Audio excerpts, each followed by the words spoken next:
दिल्लीतील जंतर मंतरवर आणि संसद भवन रस्त्यावरती कॉक्रोच जनता पार्टीचे आंदोलक आक्रमक झालेले आहेत आणि त्या ठिकाणी लाठीचार्ज सुद्धा झालेला. आपल्यासोबत मनीषाताई कायंदे आपण त्यांची बातचीत करणार आहोत. ताई, काय नेमकं म्हणाल तुम्ही? कारण ज्या पद्धतीनं आंदोलन सुरू होतं, वांगचूक यांना मग नेण्यात आलं, आता प्रकरण चिघळताना दिसतंय, त्या ठिकाणी लाठीचार्ज झालाय, संतापाची लाट उसळली. हे बघा, नीट परीक्षाचा गोंधळ किंवा विविध गोष्टीवरून आंदोलन सुरू केलं आहे. त्याच्यामध्ये सोनम वांगचूक यांनी उडी घेतली. ते आंदोलन का करतायत ह्याची खरी कारणं वेगळी आहेत. ते असू दे, आपण त्याचा नंतर हिशोब करू. परंतु विद्यार्थ्यांच्या आडून काही असामाजिक तत्व किंवा काही असंतुष्ट राजकीय पक्ष की ज्यांची आता पिछेहाट होते सगळीकडे, ते विद्यार्थ्यांच्या आडून किंवा त्यांचा सपोर्ट घेऊन हे आंदोलन करत आहे. सरकारने त्यांना जंतर मंतरवर आंदोलन करू दिलेलं आहे. सर्व जी काय काळजी घ्यायची ती घेतलेली आहे. सोनम वांगचूक यांना रुग्णालयात भरती केलं आहे कोर्टाच्या आदेशानुसार. आणि त्यामुळे खरं तर संसदेचं आज पहिल्या दिवशी अधिवेशन आहे. त्यांचे प्रतिनिधी आतमध्ये बसलेले आहेत. संसदेत विद्यार्थ्यांचे पण प्रतिनिधी असतात, लोकप्रतिनिधी आहेत. त्यामुळे ते निश्चितच त्यांचा आवाज म्हणून तिकडे सरकारकडे मागणी करतील. परंतु अशा पद्धतीनं विनाकारण कायदा सुव्यवस्था हातात घेणं हे योग्य नाही. पण महायुतीचा रोख नेमका कुणाकडे आहे? कारण तुम्ही म्हणताय की कुणाच्या आडून तरी हे आंदोलन होत आहे, मग काँग्रेसवर रोख आहे का?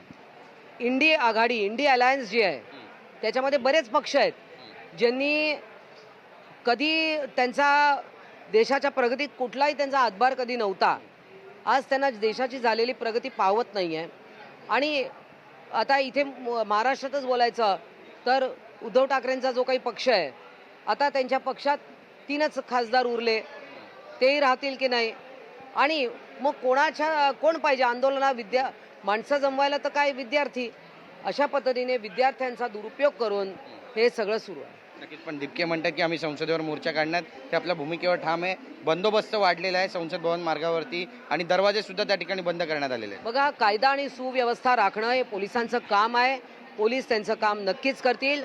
आणि कोणी आंदोलनाच्या आडून वेगळं काही करण्याचा प्रयत्न करत असेल तर त्याचाही बंदोबस्त निश्चित सरकार करेल. नक्कीच. पण विरोधक आता टीका करतात सरकारवरती आणि म्हणतात की सरकारला आंदोलन हाताळता आलं नाही, अश्रुधुराच्या नळकांडा फोडण्यात आला आंदोलकांवर. त्यांना चिघळायचंच होतं.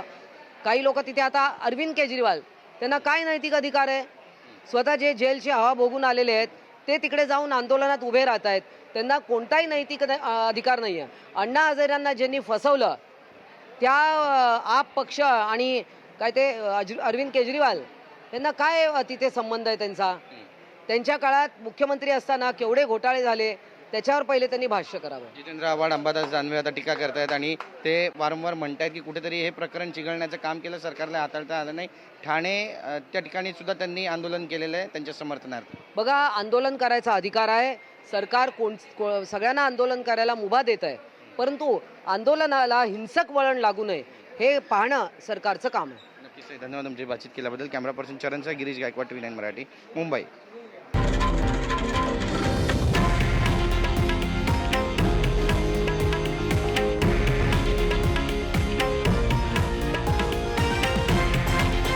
हे आहे देशातील नंबर 1 न्यूज नेटवर्क आणि आपण पाहत आहात TV9 मराठी, एकमेव.